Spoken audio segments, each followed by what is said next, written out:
Assalamualaikum warahmatullahi wabarakatuh. Saudaraku kaum muslimin dan muslimat, saudara sebangsa setanah air dimanapun Anda dan berada. Pagi hari ini berjumpa kembali dengan saya Abu Fikri dalam kebaikan dan kebenaran untuk mempermudah langkah-langkah kita menuju kepada Allah dan Rasulnya. Saudaraku, ya sekarang masih dalam situasi bulan Muharram ya. Jadi ada yang meminta kepada saya agar saya menyampaikan ya risalah Muharram ya. Ya saya katakan dulu pernah bikin video itu juga, tapi ya enggak apa-apa ya. Jadi Muharram itu bahasa Arab ya. Kalau bahasa kitanya adalah orang yang mulia ya. Orang yang agung. Nah, kemuliaan beliau itu ya dia satu dengan Allah itu. Tidak bisa dibedakan ya. Jadi suara Allah, kata Allah, gerak Allah itu nyata di beliau itu.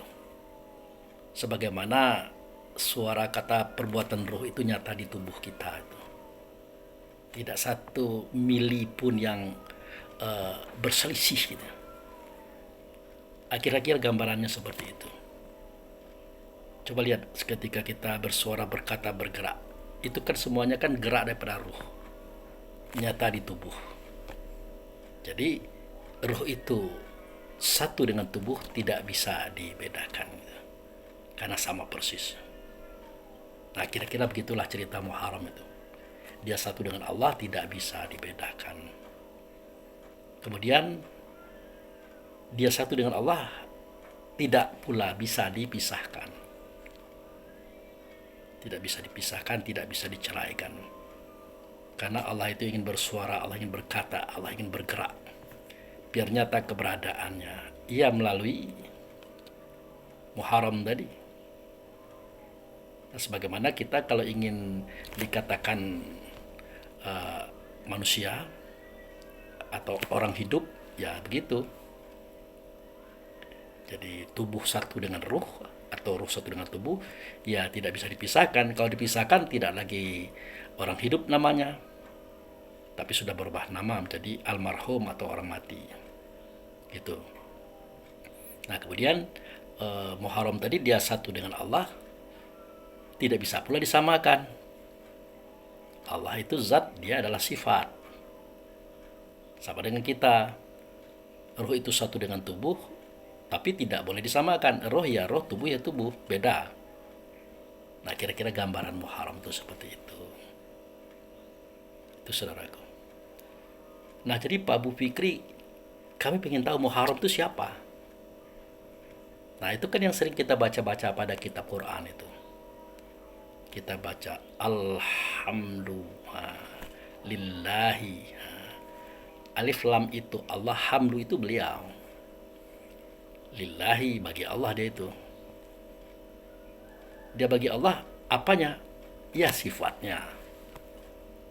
Makanya dia dikatakan Alhamdulillahi Rabbil alamin, Rabb alam semesta.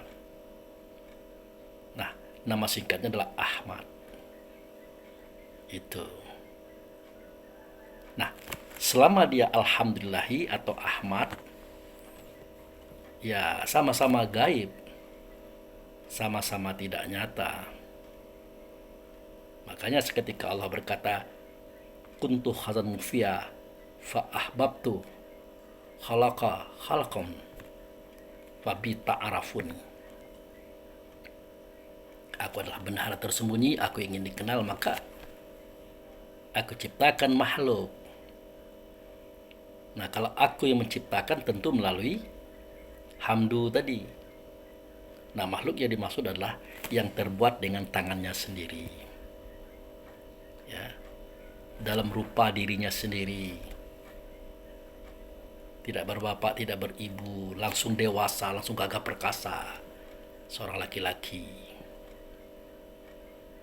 Maka Allah dan Rasul ya, atau Alhamdulillah tadi ngomong, jika aku sudah dengannya, bersamanya, sertanya, wahai para malaikat, tunduklah kamu kepada dia.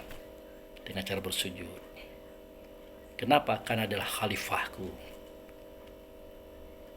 Khalifah itu artinya pengganti atau tempat nyata Allah dan hamdu tadi, atau alhamdu tadi. Orangnya ya istimewa, itulah ayahanda Adam. Itu tidak bergeser, saudaraku. Nah, walaupun selama ini kita mengatakan itulah Nabi Muhammad bin Abdullah, tidak nyambung itu. Nabi Muhammad itu kan dihamili, ada mengalami masa kecil, masa remaja, masa dewasa, masa tua, mati, gitu. Kemudian dia mengalami kehidupan sama persis dengan kita. Ya, beliau sendiri mengatakan ana batsalul mislukum, itu kan ada pada surat Al-Kahfi ayat 110. Akulah manusia seperti kamu juga. Hanya padaku ada wahyu, karena aku adalah rasul, utusan daripada utusan. Beda dengan ayahanda Adam. Nah, itulah cerita Muharram, saudaraku, yang perlu kita renungkan dalam kehidupan sehari-hari. Nah, kemudian Pak Abu Kiri, seketika dia itu bernama Muharram, kan ada Safar itu. Itu momennya kapan itu? Ya, momennya seketika dia, Alhamdulillah atau Ahmad tadi, menyatakan dirinya pada ayahanda Adam. Itu Safar. Nah, seketika dia nyata, kemudian malaikat tunduk dan sujud kepada beliau tadi, itulah Rabiul Awal, pembina yang pertama kali muncul, pendidik yang pertama kali muncul, tuan besar yang pertama kali muncul, yang sering diartikan oleh orang Tuhan itu. Sebelumnya yang seperti itu tidak ada. Seketika Adam belum dijadikan, Allah dan hamdu tadi kalau ngomong kepada malaikat dan bangsa jin, tidak tampak fisiknya, tidak nampak nyatanya, tapi dengan getaran gelombang yang sangat kuat daripada Allah Rasul, yang disebut dengan energi, ditangkap oleh para malaikat dan para jin sinyalnya. Makanya terjadi dialog itu. Wa iz qala rabbuka lil malaikat inni ja'ilun fil ardi khalifah. Ingatlah, wahai Muhammad, ini kata Jibril, seketika Tuhanmu berkata kepada para malaikat, aku hendak menjadikan di muka bumi itu khalifah. Nah, itu. Apakah suara kata itu ada wujudnya? Tidak. Tapi terasa oleh malaikat, terasa oleh para jin waktu itu. Saking bersihnya sinyalemen batin malaikat dan jin. Makanya menjawablah malaikat. Apa jawabnya? Ataja'alu fiha man yufsidu fiha wa yasfikud dima wa nahnu nusabbihu bihamdika wa nuqaddisu laka.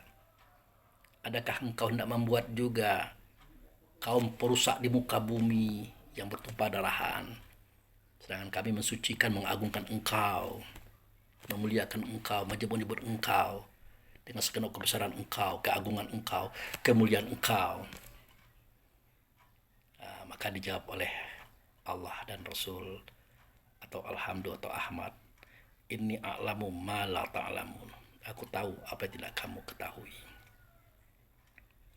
Itu dialog itu tidak ada fisiknya, saudaraku. Nah, itu. Nah, itulah Rabiul Awal. Kemudian Rabiul Awal ini dia punya pasangan, namanya Bunda Hawa. Tapi yang diartikan pasangan itu adalah seperti pasangan kita dengan istri kita, tapi adalah partner dalam mengolah langit dan bumi beserta isinya, mengolah alam semesta sebelum dan sesudah, bahkan sesudahnya, yang semua itu dikelola oleh malaikat di bawah kontrol beliau. Asistennya itu adalah Bunda Hawa. termasuklah menciptakan, menzohirkan 12 Rabiul Awal, 12 para pendidik, ya, para penguasa, para raja, atau dikatakan orang Tuhan besar, yang sering disebut orang Tuhan itu. 12 itu adalah 12 pasang anaknya beliau itu. 12 pasang itu. Ternyata ada satu yang mati, yang meninggal, maka disisip dengan satu orang anak namanya Sis. Nah, processing kelahiran seperti ini jangan kita artikan seperti yang kita bayangkan selama ini, tidak begitu. Beliau itu maha agung. Adam itu maha agung, saudaraku. Dia menguasai simbol-simbol nama setiap atom. Inti atom, proton, neutron, bahkan semua alam semesta ini dia tahu. Rahasia-rahasia nama itu dia tahu. Kan ada kalimat kullaha wa alama adama asmah kullaha. Mengajarkan ia kepada Adam tentang semua. Semua itu total. Nama-nama. Sebenarnya dia tidak mengajarkan Allah itu. Tetapi Allah itu sendiri dengan Rasul yang bersuara berkata di dalam Adam tentang nama-nama tadi. Sebegitu besarnya beliau itu tadi. Si Rabiul Awal tadi. Makanya Allah mengatakan pada surat Al-Baqarah 255 yang kita kenal dengan ayat kursi, Allahu la ilaha illallah. Allah itu tidak Tuhan, yang Tuhan itu dia. Nah itu. Siapa dia? Al-Hayyu Al-Qayyum, yang hidup dan yang berdiri. Ya, kalau Allah tidak hidup tapi menghidupkan. Allah tidak berdiri tapi mendirikan, bahkan membentuk rupa Tuhan itu sebagaimana rupanya dia. Kan kita dapatkan di hadis kursi itu. Wa khalaqa Adam kasuratihi. Dia menjadikan Adam itu seperti bentuknya dia, rupanya dia, wajahnya dia. Saking tampannya beliau. Itu saudaraku. Nah, oleh karena itu kita jangan mengartikan Adam itu seperti yang kita pikirkan selama ini, tidak begitu. Bahkan di ayat berikutnya kan kita temukan kalimat yang berbunyi la ta'khuzuhu sinatu wala naum. Apa artinya itu? Ya, dia tidak dihinggapi kantuk dan tidak pula tidur. Nah, kalimat ini bukan menuju kepada Allah ini. Kalau ditujukan kepada Allah ya aneh saja. Kok Allah bisa dikatakan mengantuk dan tidur? Karena dia bukan Allah yang dimaksud, tentu ada kalimat dia tidak mengantuk dan tidak pula dia tidur. Pernahkah kita pikirkan kenapa kita mengantuk? Kenapa kita tidur? Karena bermula pada lemes, letih. Sel tubuh kita ini, apakah itu sel darah, sel urat, sel tulang, sel daging, sel bulu, sel semuanya itu sudah capek karena sudah banyak yang lemah, bahkan sudah banyak yang mati. Perlu diganti. Diganti dengan apa? Diganti dengan makan dan minum. Makanya kita makan dan minum. Setelah makan dan minum, apa yang terjadi? Ya mengantuk. Setelah mengantuk, apa yang terjadi? Tidur. Nah, di momen tidur itulah sel yang hidup memangsa sel yang lemah, sel yang mati. Nah, ketika kita bangun tidur, kita segar kembali. Kenapa? Para sel sudah diganti dengan sel yang baru. Makanya saya katakan bahwa wajah saya hari ini bukanlah wajah saya minggu lalu. Maaf saudara, aku batuk, masih ada dalam kondisi belum fit. Ya, kembali kita pada cerita kita tadi bahwa wajah saya hari ini bukanlah wajah saya minggu yang lalu. Kalau sudah berganti dianya. Gitu. Nah, itulah kehebatan ayahanda Adam itu tadi. Makanya seketika kita melihat dalam Al-Quran itu, wa qulna ya Adam muskun anta wa zawjukal jannah wa kula minha ragadan haitsu syi'tuma wa la taqrabu hazihi sajarata fatakuna minaz zalimin. Itu kan perlu dipertanyakan itu. Allah dan Rasul berkata kepada Adam.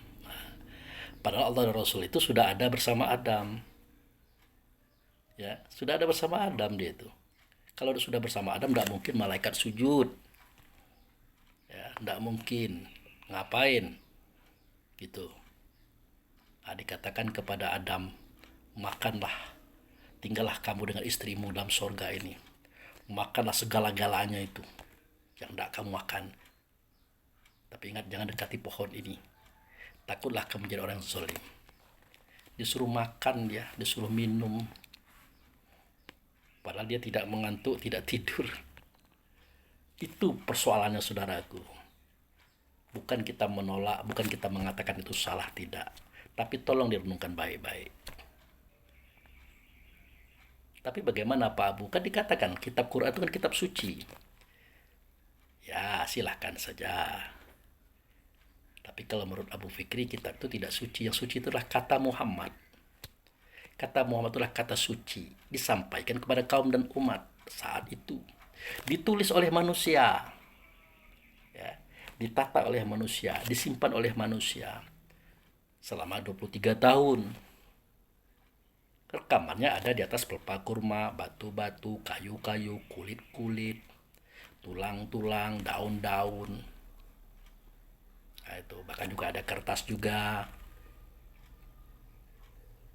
Nah, selama 23 tahun barang itu disimpan dalam gudang, pertanyaannya, masihkah dia terang? Masihkah dia tampak jelas, jernih? Ya tentu ada yang jernih, ada yang sudah kabur, bahkan ada yang sudah hilang tulisannya. Bahkan benda tempat menulis itu sendiri ada yang hilang juga. Gitu, saudaraku. Nah, oleh karena itu apa yang terjadi? Mulailah para sahabat saat itu mengumpulkan, menghubung-hubungkan, menambahkan dan mengurangkan. Di momen itulah masuk antek-antek iblis. Memberikan saran, memberikan kisah, memberikan cerita. Dikatakan ini daripada Allah. Padahal bukan. Itu dari iblis. Untuk apa? Menghitamkan nama Ayahanda Adam. Menjelekkan nama Ayahanda Adam. Dan itu berhasil, saudaraku, sampai sekarang. Itu berhasil. Jadi Pak Abu Fikri, apakah Pak Abu ini tidak berbahaya mengatakan ini? Ya, berbahayanya kenapa? Kan kita boleh berpendapat, boleh berpandangan seperti apa yang kita pikirkan. Untuk orang lain silakan Anda pikirkan, Anda renungkan, iya atau tidak. Caranya Anda teliti. Jangan mendengar langsung mengiyakan atau menidakkan. Anda teliti juga, Anda ikut bekerja juga loh. Kan kita punya akal satu-satu nih. Tidak ada akal satu bertiga, berempat, tidak ada. Kecuali bagi ahli kitab, ahli buku. Dia tidak berani menyatakan kata kalau bukan pendapat si A, si B, si C. Lalu kemana akalnya? Mau dikemanakan potensi itu? Makanya Allah kadang-kadang menagih itu. Afala ta'qilun. Adakah kamu ini berakal? Itu pertanyaan itu dalam loh. Karena akal itu tidak pernah digunakan. Afala ta'qilun. Adakah kamu punya akal? Padahal Allah tahu kita punya akal. Kok ditanya lagi? Karena memang tidak pernah digunakan, karena menggunakan akal orang dulu. Ya. Menggunakan akal orang selalu. Afala tafakarun, kamu ini berpikir apa tidak? Padahal Allah tahu kita punya pemikiran. Tapi kita tidak berani berpikir. Nah itu. Kemudian afala tubsirun, kamu ini melihat apa tidak? Padahal Allah tahu kita itu melihat. Kok dia bertanya? Kan penglihatan ini tidak pernah digunakan. Termasuk afala tasma'un. Maka dikatakan ulaika kal an'am bal hum adall ulaika umul ghafilun. Mereka itu sama dengan hewan, bahkan lebih parah daripada hewan. Kenapa? Karena mereka lalai. Tidak menggunakan hidup sebagai wadah.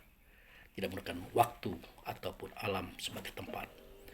Tidak menggunakan akal fikir sebagai pencerna. Maka dikatakan oleh Allah sebagai binatang. Ingat itu, saudara. Silakan berpikir, silakan berakal, silakan berekspresi. Oh, nanti salah bagaimana? Lah, kalau itu salah, hanya untuk kebaikan yang kita cari, Allah mengerti. Daripada Anda tidak pernah berakal, tidak berpikir, tidak belajar, maka Anda dikatakan oleh Allah binatang. Kita lebih jauh baik ketimbang kita diam, tapi dikatakan binatang oleh Allah. Itu, saudara. Tidak apa-apa, silakan saja. Nah, itu. Oke Pak Abu, kami minta catatannya. Dalam kisah Muharram ini, tolong berikan kami catatan tentang adanya orang yang menyusupkan info tentang Ayahanda Adam ini. Bukan begitu ceritanya. Ya boleh kita perlihatkan. Oke. Nah ini ayatnya ini. Surah Al-Baqarah ayat 79.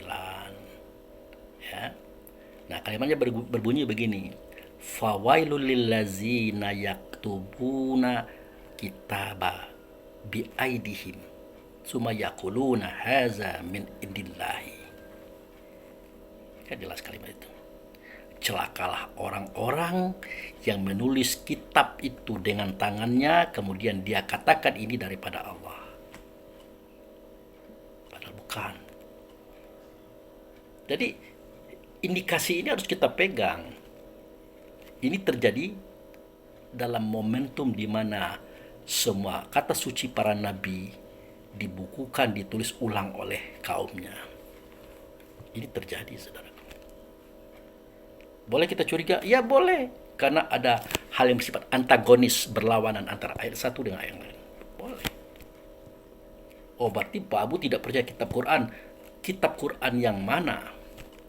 Kalau zalikal kitabu la raiba fihi hudal muttaqin, itu benar, tidak ada keraguan padanya karena kitab itu adalah Allah, Quran itu adalah Rasul, sedangkan yang bisa membacanya ayat yang bersih, yang suci, yang tidak kotor hatinya. Itu benar. Tapi kalau tulisan manusia, rekaman dari kata suci para nabi, itu perlu kita perhatikan, perlu kita seleksi dan perlu kita lihat. Itu. Lalu kenapa mereka melakukan hal sedemikian? Liyastaru bihi zamanan qalila, karena dapat upah, dapat duit, dapat cuan. Nah, itu bayangkan 1 triliun pun kita diberi uang, tapi dosanya itu, efek negatif hidup kita itu luar biasa. Jadi fawailul yang pertama ini persoalannya. Maka muncullah fawailul lahum mimma katabat aidihim. Celakalah mereka. Nah, itu celaka yang kedua. Dengan apa yang mereka buat dengan tangannya itu. Langsung ditambah lagi. Wawailul lahum mimma yaksibun. Maka celakalah dengan apa yang mereka perlakukan. Pada ayat tersebut jelas, saudaraku. Kalimat wailul itu 3 kali. Celaka, celaka, celaka. Di mana kecelakaan mereka? Kecelakaan mereka itu adalah pertama, mereka itu mengkhianati Allah dan Rasul.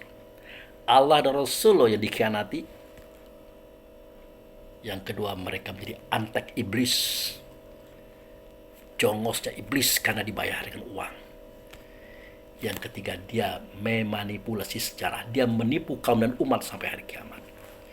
Bayangkan dahsyatnya perangai mereka ini. Itu, saudara. Nah, tapi itu kan sahabat Nabi. Orang yang pernah hidup bersama Nabi. Memangnya itu jaminan? Pernahkah kita sadari Abu Jahal, Abu Lahab, Abu Sofyan, Abu yang lainnya itu, yang memusuh, yang menyerang, yang nak membunuh Nabi, itu kan orang yang bertemu dengan Nabi. Ya, bisa dikatakan sahabat? Bisa. Kalau dia berteman dengan Nabi, contohnya Abu Sofyan. Terakhir ke sahabat dia. Kemudian nabi-nabi palsu, Musailamah Al-Kadzab, Sajjah Tamimiyah, ya, dan beberapa nabi-nabi palsu yang lainnya. Itu orang-orang yang sudah pernah bertemu dengan Nabi, pernah berperang bersama Nabi, memerangi orang kafir. Sahabat Nabi loh. Kemudian terjadinya perperangan Jamal antara istri Nabi, Bunda Aisyah, dengan panglima Nabi, Imam Ali. Itu bukan lagi sahabat, istri dan panglimanya beliau. Siapa yang menghasut? Siapa yang memfitnah? Siapa yang memanas-manasi? Kalau bukan orang-orang yang pernah hidup bersama Nabi. Dan orang munafik pada kitab Quran yang dilafazkan oleh Nabi Muhammad sebagai kata sucinya, semuanya adalah orang yang pernah hidup bersama beliau, yang disebut sahabat Nabi. Jadi kita tidak boleh memejamkan mata dalam persoalan seperti ini. Kita harus jujur loh. Yang iya ya, yang tidak ya tidak begitu.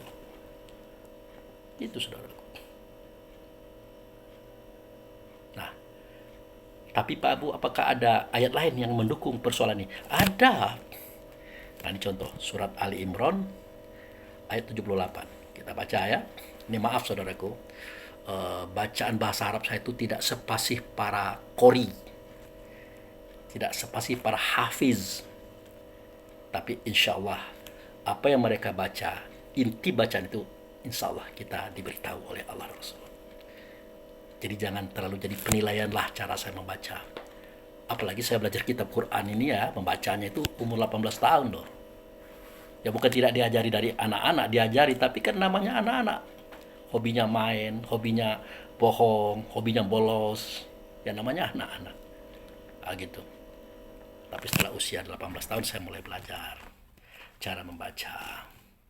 Alhamdulillah, walaupun tidak sehebat Qori, sehebat Hafiz, ya kita bisa lah sedikit-sedikit. Nah itu hanya sebuah keterangan. Yang kita perlukan adalah benda yang diterangkan itu sejatinya. Oke, ayo kita masuk lagi.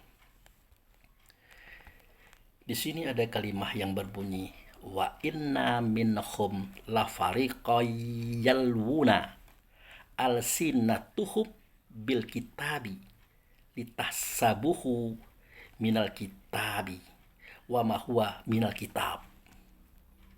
Nah itu satu.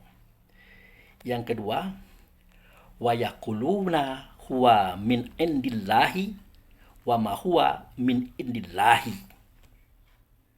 Gitu. Yang ketiga, wa yaquluna 'alallahil kaziba wa hum ya'lamun. Parah. Apa terjemahan Pak Abu? Nah itu dia. Ya. Dikatakan wa inna minhum, dan sesungguhnya sebagian daripada mereka, ya, sebagian daripada mereka itu ada yang mengatakan bahwa ini dari kitab loh. Ini dari kitab. Bercerita kemana-mana, ini ayatnya, ini suratnya. Gitu. Padahal itu tidak dari kitab. Nah, kemudian mereka bersuara lagi, berkata lagi, memprovokasi lagi, mempromosikan pandangan pikiran mereka dengan tujuan buruk mereka tadi. Mengatakan ini dari Allah. Padahal tidak dari Allah. Ada itu, kisah itu. Nah, ini dikatakan ya. Litahsabuhu minal kitab wa ma huwa minal kitab. Mereka mengatakan ini dari kitab, padahal tidak dari kitab. Bahkan lebih parah lagi, wa yaquluna huwa min indillah. Dan mereka berkata lagi, ini dari Allah loh. Ini kisahnya Allah. Muhammad langsung mengatakan, aku pendengarnya loh. Itu tidak dari Allah. Tidak, saudaraku. Makanya disimpulkan oleh Allah pada ayat ini. Wa yaquluna 'alallahil katsibah. Mereka berkata dengan kebohongannya terhadap Allah. Allah dibohonginya, apalagi kita, saudaraku. Ingat, Allah dibohonginya, apalagi kita. Maka wajar kalau kita kritis. Ya, mengkritisi. Boleh. Kenapa? Allah saja dibohongi oleh mereka itu, apalagi kita. Wahum ya'lamun. Padahal mereka itu tahu kalau mereka itu sedang membohongi Allah. Sedang membohongi kita. Mereka itu tahu, bukan tidak tahu, bukan tidak sengaja. Tahu, karena disengaja, saudaraku. Kenapa? Pulus. Nah, itulah kenapa penyampaian Abu Fikri terkesan eksklusif. Orang tidak ngomong kayak gitu, kok dia ngomong kayak gitu. Ya itu tadi, karena kita berpikir dengan akal kita, kita renungkan, kita bolak-balikkan. Waduh, kacau ini. Kalau Adam tidak lagi, kita kenal siapa sosok beliau itu. Mau kemana lagi kita, saudaraku? Iblis saja tidak sujud kepada beliau. Itu 3000 tahun beribadah kepada Allah dan Rasul. Dikatakan beliau al-muqarrabun, orang yang paling dekat dengan Allah dan Rasul tadi. 3000 tahun itu terusir karena tidak mau sujud kepada Adam. Terusir. Apalagi kita tidak sampai 3.000 tahun, jangan-jangan 70 tahun tidak bisa sampai kita ini. Apa jadinya? Kemudian para malaikat tidak pernah punya salah, tidak pernah punya dosa. Taatnya bukan main kepada Allah, sujud kepada Adam. Lalu siapa kita? Siapa kita, saudara? Nah itu. Makanya sejarah ini dikelamkan, dikelabukan, supaya kita tidak kembali kepada Allah dan Rasul yang nyata pada ayahanda Adam di dalam surga. Itu yang perlu kita pahami dalam momentum Muharram ini, dalam momentum orang yang agung mulia ini. Karena Adam itulah Rasul yang dirasulkan oleh Allah dan Rasul itu sendiri. Nah, itu. Tapi Pak Abu, bolehkah kami bertanya lagi? Ada kalimat yang mengatakan innallaha wa malaikatahu yusholluna ala nabi.